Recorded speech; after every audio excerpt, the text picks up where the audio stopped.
नमस्कार मित्रांनो, चला तर आपण एक आगळ्या वेगळ्या मंदिराचं दर्शन घेणार आहोत. मित्रांनो, खिद्रापूर हे महाराष्ट्राच्या कोल्हापूर जिल्ह्याच्या शिरोळ तालुक्यामधले एक गाव आहे.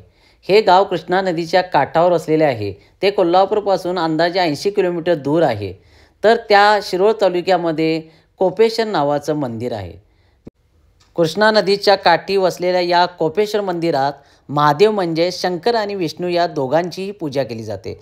1109 ते 1178 या काळात हे मंदिर बांधलं गेलं. त्यामुळे तब्बल 900 वर्षे असलेल्या ह्या मंदिराला भारतीय संस्कृतीचा अद्भुत असा वारसा लाभला आहे.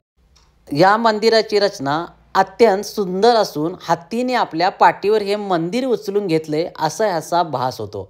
कोपेश्वर मंदिरात एकूण 108 खांब आहेत. या मंदिराचं वैशिष्ट्य म्हणजे इथला स्वर्ग मंडप. ह्या मंदिराचं आणखी एक वैशिष्ट्य म्हणजे इथं शिवलिंगासमोर नंदी नाही. आक्रमणामुळे किंवा कालोघात या नंदीचं स्थलांतर झालं असावं. हा नंदी खिद्रापूरपासून जवळपास 12 किलोमीटर दूर असलेल्या कर्नाटकातील यड्डूर गावी आहे. तिथे केवळ नंदीचं मंदिर आहे. नंदीचं स्वतंत्र मंदिर असलेलं कदाचित हे दुर्मिळ उदाहरण असावं. मित्रांनो, हाच तो स्वर्ग मंडप. अतिशय सुंदर विलोभनीय दृश्य असलेला हा स्वर्ग मंडप डोळ्याचं पारणं फेडणारा आहे. मित्रांनो, कट्यार काळजात घुसली या चित्रपटातील शिव भोला भंडारी या गाण्याचं शूटिंगसुद्धा या मंदिरात झालं आहे.